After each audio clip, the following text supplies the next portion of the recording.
Hello, I'm Heather Graham and I manage the animal collection here at Hartpury University and Hartpury College. Can we see what you do in a day? Yes, of course, come in.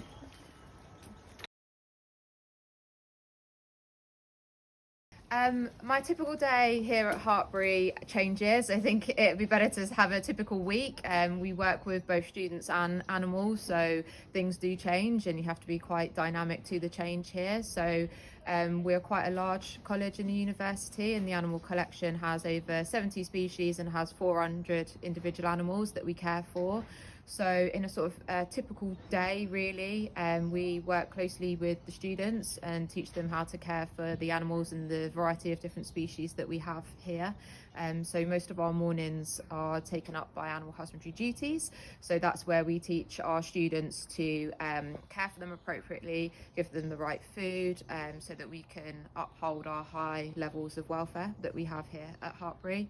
And then some of the team will teach those students in the afternoon. I do still teach and I still come on animal husbandry duties, but the rest of my role and my day is taken up by animal development, looking at some of the strategies. I work with my line manager on what we want for animal, what we want for the vision and the future of animal, and some of the developments here. So currently working on a large poultry unit to go up to support the delivery of T-levels that we'll move on to in September, and I also line manage my team, so one-to-one meetings with them, making sure that they have what they need in order to do their role. So we're standing outside Thorns enclosure, our striped skunks. So we have a number of different exotic species here at Hartpury. We try to incorporate a real range of animals so that it teaches our students to care for different animals when they go out into the animal industry. What's really special about Thorn is he is nocturnal, so we're standing outside his enclosure, but he is currently asleep, and it is a cold day today, so he's definitely snuggled up in bed.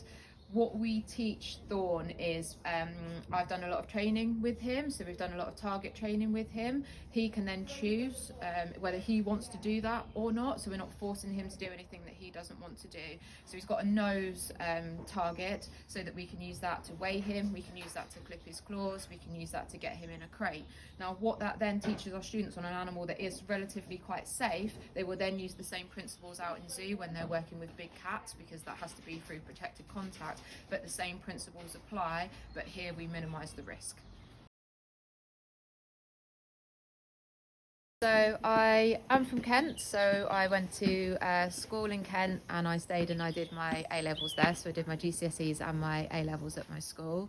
My GCSEs went quite well and I didn't do quite so well in my A-levels. I had a gap year afterwards and I worked locally on some farms and building up my animal experience. I did apply to university when I was at school doing my A-levels, and I deferred my application until I felt like I was a bit more ready to come to university. So I came to university here at Hartpury when I was 19 years old. I did an animal science degree, so that's when it was the University of the West of England, but I did do it here at Hartpury. I only went and looked at one university. I'd booked in to see others, but as soon as I saw this one, I just knew that I wanted to come here. So and now I've come back.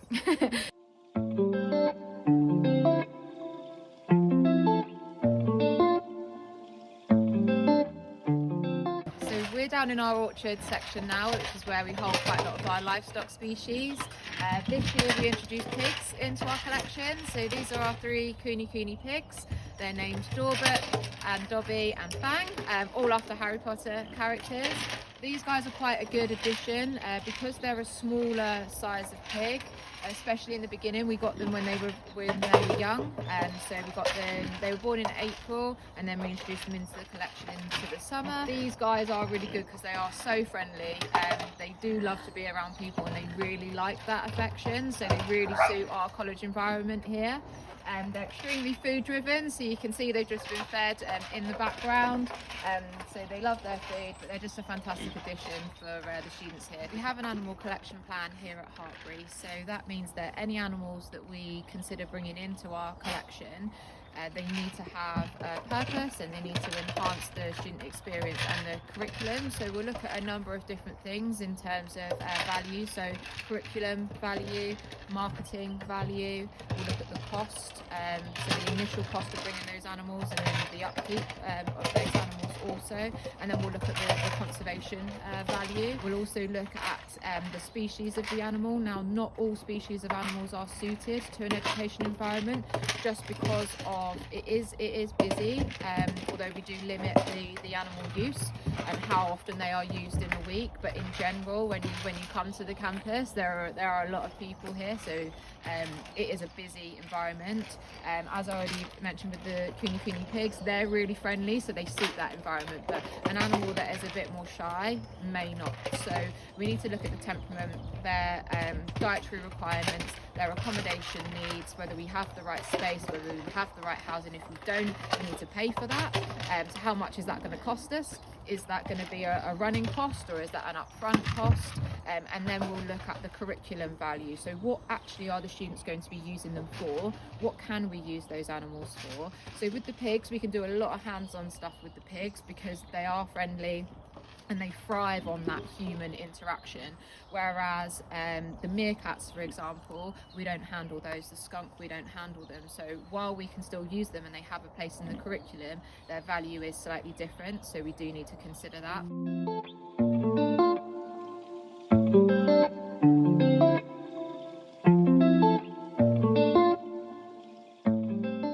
We're now in the aquatics room in our animal house, part of the collection here at Hartpury. So this is where we house our aquatic species. We'll also have our amphibians in here as well. So during term time, our students care for all the animals that we have here at Hartpury, but when it is non-term time, myself and the animal collection team then take over the care for the animals. Now, we supervise the students when they're on animal husbandry duties to make sure that all the animals are cared for appropriately and everything has been done. But in the half terms, over summer, Christmas, it is a 365 day a year job. Someone has to care for the animals. A lot of the animal species that we have here, we can't just, we don't pick them up and we don't take them home. They stay here at Hartpury, and we then have to be here and look after them.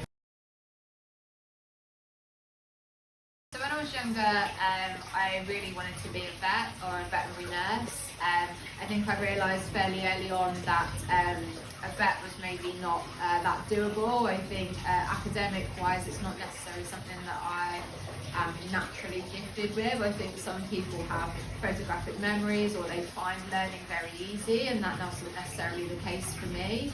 I did go on to do my degree and do my A-levels, but it's definitely something that I had to work really quite hard at and at doing and achieving. So really I wanted to be a veterinary nurse. I went and did a week's work experience in a vet practice and soon realised that probably wasn't for me. But I think that's the great thing about work experience and actually trying different roles.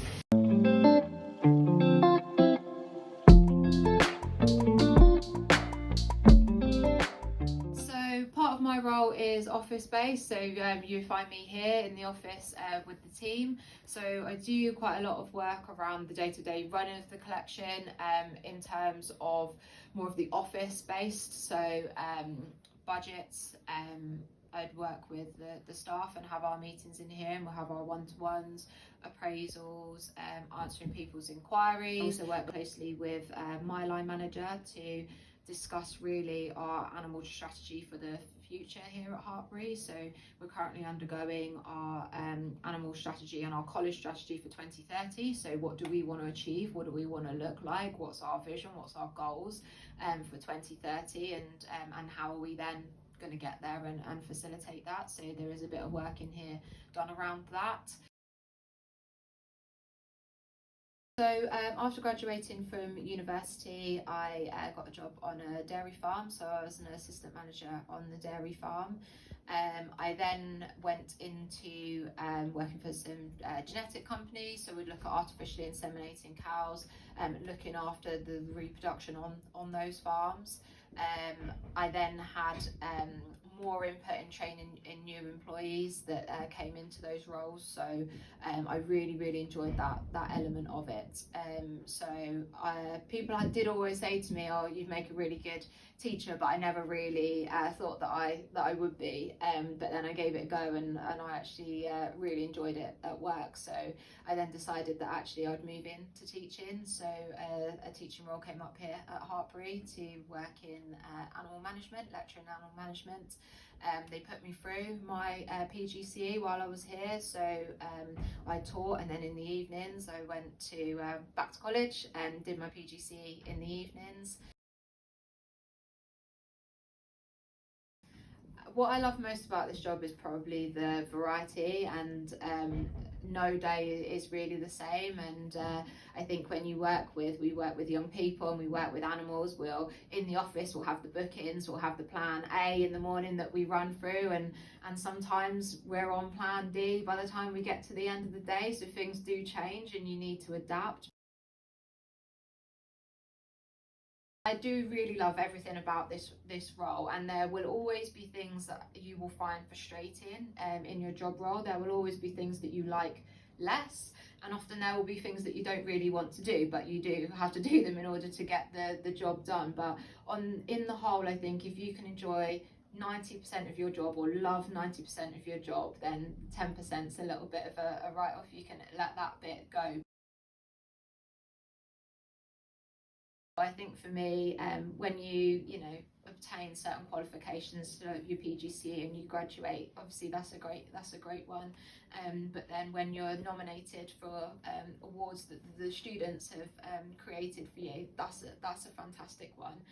When we look at the collection and we're gaining recognition for some of the bits that we're doing here in terms of animal welfare and the licensing, that's fantastic. All of the team then doing really well because of the coaching and the things that then you've put in place. That's another huge achievement. So I think there's definitely lots of little ones for me, and I definitely like to look at them in smaller chunks and set smaller goals, which then feed into bigger visions. Yeah, I think somebody once said to me, "Don't get so focused on the destination that you forget to enjoy the journey," and I think that's really important. Some people do get really focused on the what's next, and that in itself is important, and it's important to set yourself goals. But enjoy the process while you're there. Enjoy the learning process. Try things. Go on work experience. Volunteer. Um, Learn about what you like, learn about yourself, learn about how you learn, how you interact with other people, where your core skill set is, what your core values are, and then I think then the rest of it kind of falls into place. Really do take up the opportunities that come, and take up those volunteering positions and go out there and seek them and offer your help, because when we're looking to recruit, yes, qualifications are important, and we need to know that individuals have the knowledge in order to do the role, but actually what I want to know is, can you do it? Are you good with the animals? Do you have the softer skills that you can communicate with students, for example? And don't get so bogged down and focused on one career point. You can just make a choice with the information that you have at the time, with the opportunities in front of you, and there will be things that don't work, and that's okay, because it's just a learning opportunity. That didn't work. Why didn't it work? I'm going to learn from that, and I'm going to move on.